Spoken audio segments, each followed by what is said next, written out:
So I've gone ahead to cut my fabric using the pattern. Can you see? This is the down part. I've cut my lining as well. This is my front panel. Can you see? This is on 4. This is my front panel.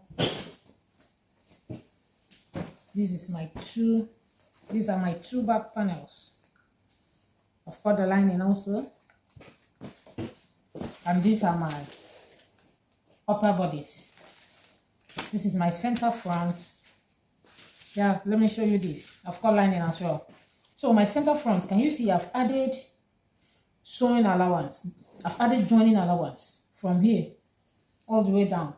Can you see? So I added 0.5. So when you're cutting yours, make sure you add 0.5 as well. I've done the same thing for the lining. Then for my side panel, I've cut 2. So I decided to cut 2 at once. Can you see? So I've added the same 0.5 so that when I'm joining it, I won't be short of fabric. I've cut my lining as well. And these are for my back panel for the upper bodies. I cut 2 as well. And this is my lining.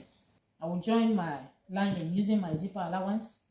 Then I will join my main fabric using my zipper allowance. After joining them, I will bring it for you to see. That is for the back. Then for the front, I'm going to pad this. So I will show you how I'm going to cut my wadding for the padding. I'm going ahead to cut my wadding, but I will explain how I got this wadding. And I have a detailed video on how to cut your wadding, how to pad your bustier. This is my side panel. This is how it was after drafting. Can you see? Let me just use the scissors and hold it down. That is how it was. So what I did for me to get this my padding, this my wadding, I had to come down from the armhole by 2 inches. I'm coming to my bust line. I mark 1 inch towards my side front, 1 inch. I curve the line. As you can see, the chalk here, just curve it down to my underbust. That is how I got this, and I use it to cut my wadding. And I also add the 0.5 joining allowance on the wadding, the side that I'm going to join. That is this way. I added it as well.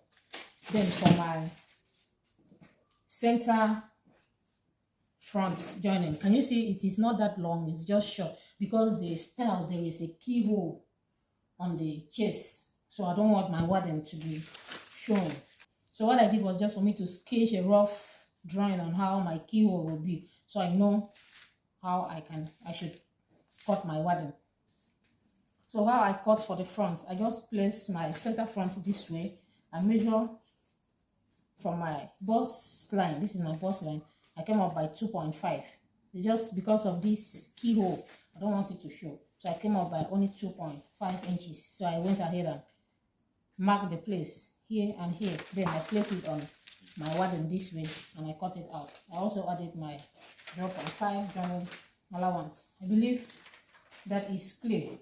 If you don't really understand, you can ask questions on where you don't understand. I will drop the link on the description box on how you can pad your bustier, a detailed video on that. So what I will do next will be for me to go ahead and join my lining. Can you see how it looks like? I'll just place it this way, right side facing each other. I'll start from the down part. I will join it this way. I will cuff it this way. Then I'm going to do same to this other way. After sewing it, I'll bring it for you to see. For my padding, I'm going to interface this my fabric to give it stability. I'll go to my ironing board. I'm going to iron on interface on it. So I've ironed my interface on it. Can you see? That is it for the front half. So after interfacing my fabric, I went ahead to create the keyhole neckline. Let me illustrate how I did that. I placed my pattern paper because I used my pattern paper to do it before transferring it to my lining. So this is my pattern paper. I went ahead to mark 2 inches from the neckline. Then I mark the point, Then coming to this way, I marked 2.5 inches. Then I mark the point as well. 2.5, I marked the point as well. Then from the point, the first point that I marked, I came down by 2 inches as well. Then I marked this way another 2.5 just to be on the safer side. Then I went ahead to draw it this way. I didn't make it square because the style I'm creating is not square. So I went ahead and curve it this way. So this is where creativity comes in. Any shape that you would like your keyhole to be. Even if you want it to be a love shape, it depends on what you want it to be. So that was just how I created the keyhole. Then I went ahead to cut it out. I've cut it already, so I just want to take out my sellotape. So it was that simple. Then I went ahead to use this pattern. I place it this way on my lining. Then I cut out that way. So now I want to transfer from my lining to my main fabric. So I want to show you how I'm going to transfer that. I place my lining on my main fabric. So I will go ahead and use this pen and trace it out this way.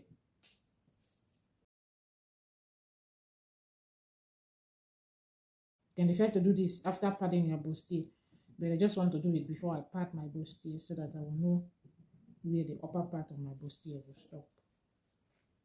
Can you see? So now I will go ahead and cut that out.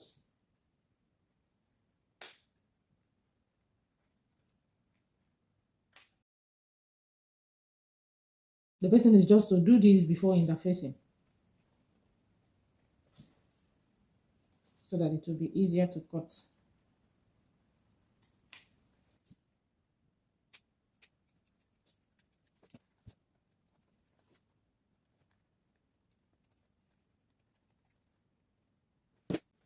So now that I have created my keyhole neckline, I will go ahead now and pad my bustier. So now what I will do will be for me to place this my wadding, starting from the underbust notch mark. This is where my wadding will stop. So I'll go ahead and sew it using 0.25. Sew it this way, and then I will sew this as well. For my sides, I'm going to do the same thing. I'm going to start from where my underbust starts. Starting from my underbust, I will still use the same 0.25. I'll do the same to this other side. So I've joined it the way I said. Can you see? I've joined them together. This is for the two side panels, and this is my center front. So the next step now will be for me to place it this way. And place it this way. Then I will take this one this way, starting from the beginning, and make sure I match my both underbust. Can you see? I will match my both underbust. Then I'm going to use 0.5 sewing allowance that I added. I will sew it all the way to the armhole. I will do the same thing for this one. So I've joined my lining. This is the wrong side. Can you see the right side? This is my bustier. Can you see how standing it looks like? So neat and tidy. This is the inside. So I will go to my ironing board. We'll open it up this way and iron it open. I'll do the same to this other side and to my lining, then I'll bring it for you to see. So I've ironed my bustier. This is the inside. The next thing I will do is for me to place the right side of the fabric up, and I will place my lining right side facing each other. I'll make sure that I align it very well. Make sure it matches very well. Can you see? I'll go ahead and pin it down. After pinning it down, I'll go ahead and sew it this way, just for the keyhole. So after sewing it, I'll go ahead and notch it very carefully so that I don't cut my seam. Take your time when notching it.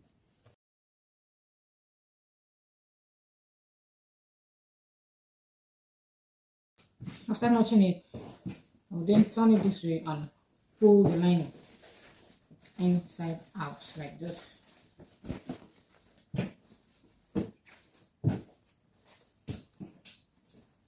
Can you see? Even without ironing it, it has relaxed very well. I'll go to my ironing board and iron this right now. Then I will bring it for you to see and also tell you the next step to do. I've ironed it. Can you see how neat it looks like? I'm happy with the outcome. This is the inside. The next thing now is for me to pipe the neckline. This is the keyhole. Can you see? So now, for me to pipe the neckline, I'll make sure I arrange my lining on the neckline to match with my main fabric. So I'm using this bias tape. I created this bias tape using my lining. You can do your own bias tape. I have a detailed video on how to make your own bias tape. I'll drop the link on the description box. So I will pin my bias tape this way all the way round on the right side of my fabric. Then I'll go to my sewing machine and sew it all the way this way to this point. Then I will show you the outcome. So I've joined the bias tape on the right side of my fabric. What next I'll do will be for me to turn it this way to the wrong side. Then I'm going to top stitch. So I've turned the neckline. Can you see? So now will be for me to join my lining and the fabric together. So I'm going to use my weaving machine and weave the armhole on the side seam, the armhole on the side seam, and also my down part. So I'm going to weave it now. So the next thing will be for me to turn the neckline for my back panels. This is my back panel. So I'm going to turn it this way, right side facing each other. I will use 0.5 inch to turn the neckline. Then the zipper side allowance, I'll use just 0.25 and join the line, and then I'll turn it over. So I've turned the neckline, I have notched it as well. The next thing now will be for me to turn it inside out.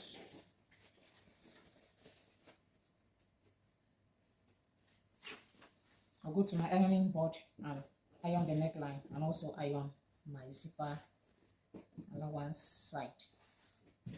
I've done same to this other part of the back panel. After ironing it, I will go ahead and use my overlocker and overlock this part.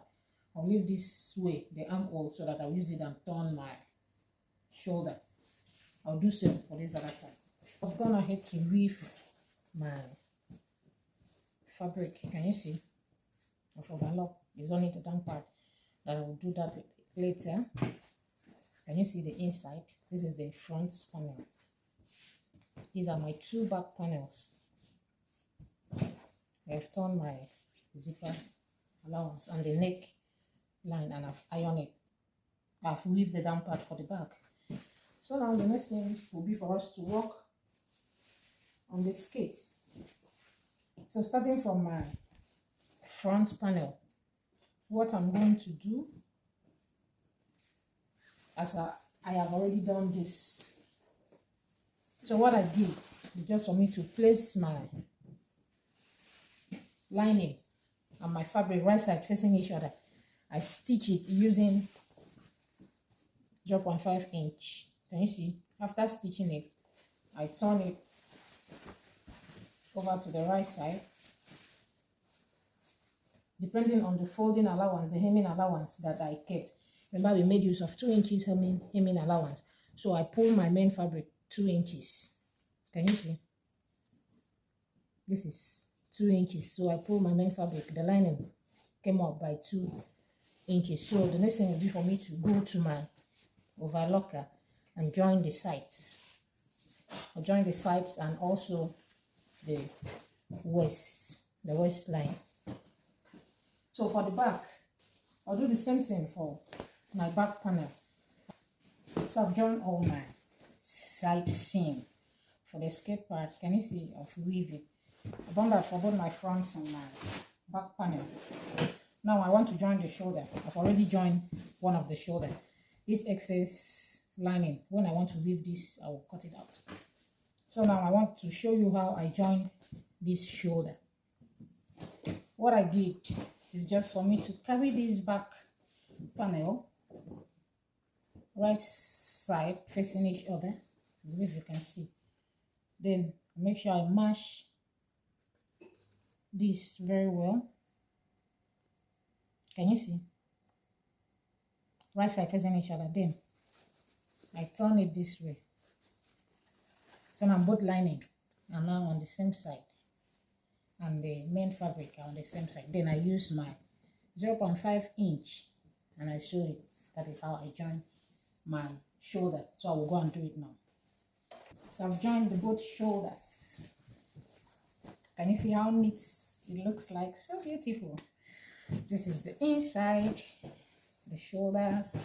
The next thing now will be for me to attach the skirt part. I will start with the back panels. So what I will do will be for me to grab my back panel. I will place it this way, right side facing each other.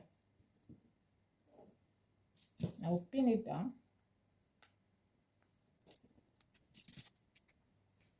Do the same to this other side of my back.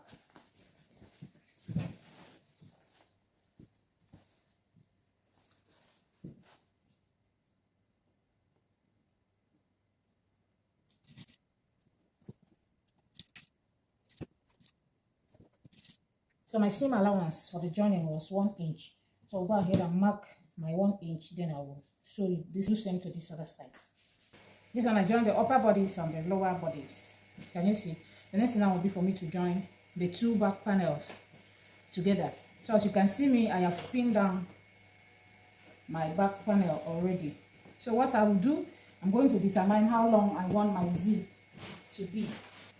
I want my zip to be 2 inches above the hip line. So I'm going to make use of 21 inches. So from here, I will just run just a loose stitch. I'm not going to back stitch so that I can lose it out when I want to install my zipper. So I'm going to join from here to here. I decided to leave about 17 inches for the sleeve. So I'm just going to join from here to here. So let's go to the sewing machine. So I've attached my zipper and I've joined the back panel all the way down. So this is the slit. Can you see the slit?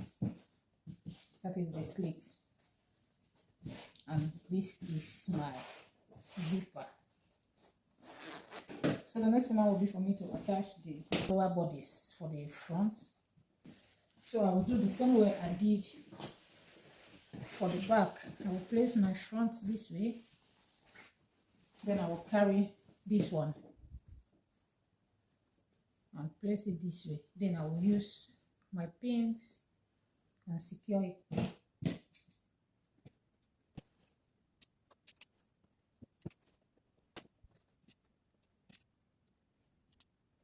So I'll go ahead and use my 1 inch and join it. Attach the upper bodice to the skirt part. So now the next will be for me to join my side seams. So to join my side seam, I'm going to place it right side facing each other. Then I will use my 2 inches sewing allowance and join the sides, the both sides. So let's go to the sewing machine and join it. So I've gone ahead to attach one side of my sleeve. Can you see? I've attached one side of the sleeve. So let's attach the second part of the sleeve. I have a detailed video on how to cut this particular sleeve. So you need to go and watch that video so that you will understand how we cut the sleeve. I will drop the link on the description box. This is my sleeve after joining it. Can you see? I've joined the both. That is the flounce and my main sleeve. So now to attach it, we'll just attach the same way we attach normal sleeve. I'll just check the center. When I check the center, I will place it this way. That's the normal way to attach sleeve. Then I will sew it to this side and I will show it to this other side. Then I will close the remaining part of my armhole. So let's go to the sewing machine. So this is the final outcome of our beautiful pencil gown with keyhole neckline. Can you see how beautiful it looks like? Can you see? Thank you so much guys for watching. Remember to like, comment, subscribe, and turn on your notification bell so that when once I upload new sewing tutorial, you'll be notified. See you on next video. Bye bye.